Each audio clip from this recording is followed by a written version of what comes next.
And It's that's fine. Yeah. That'll do it. Why does it say that the Raging Draugr is offline? Yeah, why do you appear offline, Tim? It's very Because I'm always set to offline in most things. We Oh, get it. yeah. You don't like the government knowing where you are. Pretty sure How they would still that? know. How are you saying I'm supposed to help that at all? There we go. I'm online. I get harassed by people. That's why. Fair enough. Yeah, you're super famous. You're basically Twitter verified. Hey there, guys. Welcome to the BCM Boys. That's so not cash money. Informal debate. Yeah. Discord podcast thing. Very lengthy title. Thank you. I think the best names are the ones we get stuck with. Maybe. Yeah, questionable. Fair. So our format for today is going to be pretty much a 3v1. Not exactly the best odds for Jason, but No. it's going to be less hostile and more. We're going to try to convince. He is the one who believes that, or at this point in time, believes that gaming is not necessarily a sport. The rest of us all believe. Sorry, not necessarily a sport. It is not a sport. Gaming is in no way, Here we shape, go. or form a sport. Makes his argument, and we all boo and hiss at him for an extended period of time. So me, Even the cat Tim, doesn't. and Chris are all going to, in various ways that will reflect our analytical framework, assault him with facts and logic. We're going to destroy him with facts and logic. You just wait, epic gamers. It's going to happen. I think we've all got different frameworks that we're working on here. Yeah. But Fair that's the enough, general one. So my argument, personally, is going to focus on time spent in order to qualify as a sports person, like mastering one's craft, which I feel is an important part of sport training, being prepared to do and me the thing. being Yeah, that too. Please, So I actually have a pretty key example. But before I start, I want to get your opinion on this, Jason. To what degree do you believe training makes a sport a sport? Not at all. You don't think so? That kind of legitimizes me. I mean, you could train for anything. You can train for like any range of things, and they wouldn't qualify as sports. You could train your life to be an expert, like carpenter. That's not a sport. But carpentry doesn't usually center around competition. Carpentry is normally a service. It's not the point we're discussing here, though. So if you focus down on the training, you'll have your turn, man. But here's the thing. Professional sports people have to train constantly, yeah? So it is. I agree with that. It would be the majority of what they do. I would say that professional training isn't exclusive to sport. In terms of like, if you're going to become a professional at gaming, you got to train, you know? Yeah, exactly. Totally. Like, you for want to become a example, professional at anything. Sorry, you go. I know you're trying to convince me. I'm just getting defensive. For example, Derek Mitchell. His name is Derek Mitchell. He's 22 years old, and he goes to Robert Morris Uni in Illinois. He is one of the first American varsity esports members. That means, like any NFL scholarship, he has to practice as part of his requirements.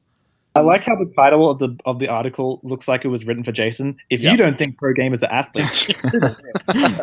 Anyway, here's some interesting facts about this guy. He trains just as much as an NFL player does, on a school scholarship.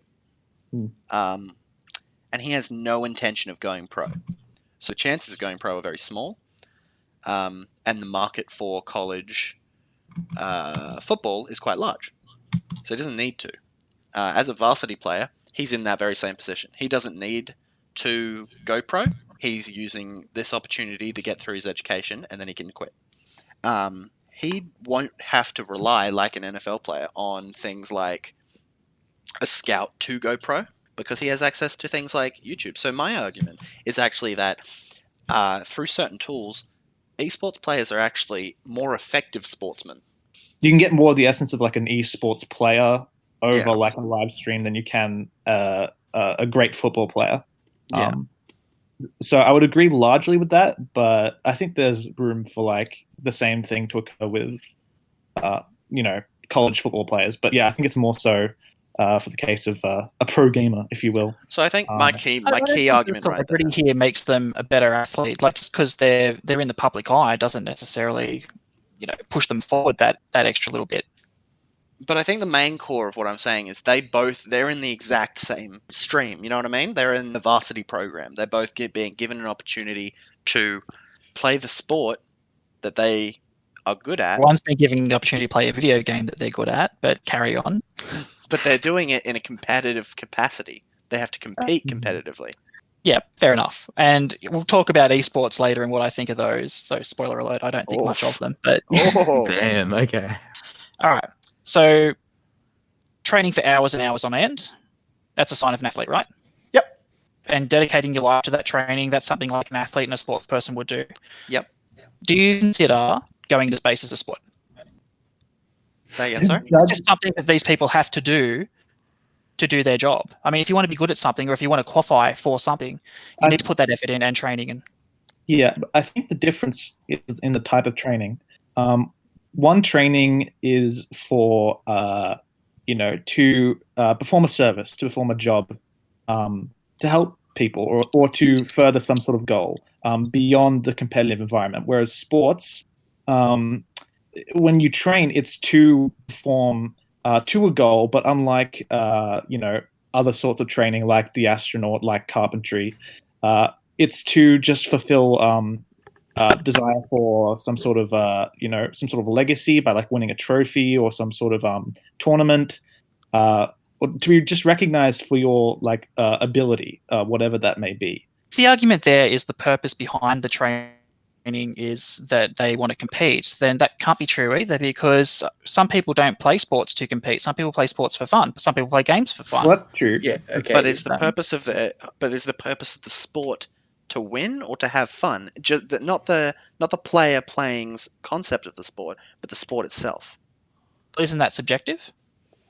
Different Well, people maybe get it different is, things out of but sport. then so would our entire arguments. It depends on how the sport is constructed. So basically, we're going to end it right now. Everything's subjective. Life is whatever you make it. Clearly, we have to actually talk to the only professional gamer amongst us, our RuneScape lord. Chris, you got anything to add, bro? I mean, look, okay, so here's my thoughts on it. Pretty much, if you're spending all this time for something like a job, like being an astronaut, you're spending all this time to do something, to learn how to do it good. If you're gonna be a gamer, you're learning, you're playing these games for hours and hours to compete. Like at a job, you don't compete against other people. You work with them. Obviously haven't really worked in an office before. I would say you do compete because you compete. Okay, yeah, but I don't mean in like the same sense. You don't compete like you would against someone in like an online game, And I think we're something that needs to be mentioned real quick is that we're talking about this from a Western perspective, and esports. This conversation wouldn't even be had in a country like Korea. Jason would just be executed and thrown in a pit. Yeah, I'm not allowed to go there anymore. He would be would be burned in the green arcade amongst the arcade machines. And I'm not saying that esports aren't a big thing. Like, clearly they're massive. They're becoming more and more popular, and that's great. I love that that's out there. I mean, it's not for me, but I'm glad that it's out there. But I don't think that just because they're getting big, it's the same as a sport. Yeah, I think we should be arguing more what constitutes a sport and how video games fit into that. And so I would ask the question, how would you, Jason, interpret the word sports? Like, how would you define it? So I would define a sport as something that requires some sort of physical exertion, and it's in the spirit of competition. Just to push in here, I feel like you are physically exerting yourself. Let's say sort of mentally, if you're a gamer. I feel like yeah, I think it's the same with traditional sports as well. You can hardly call it a sport if you're eating a bag of Doritos while doing it. Oh, that's a negative stereotype. That is a negative stereotype there. Guys, you're on I've been there. You're on thin ice, mister. I think where I start having trouble with this argument is that it starts to muddy. That it starts to lump all these games as being sports if you start looking at it that way, because there's always some sort of competitive element within a game. And if all games require physical and mental prowess of some kind to play and complete, then doesn't that then make all games sports? But not all games can be sports, because then it's just all the same thing.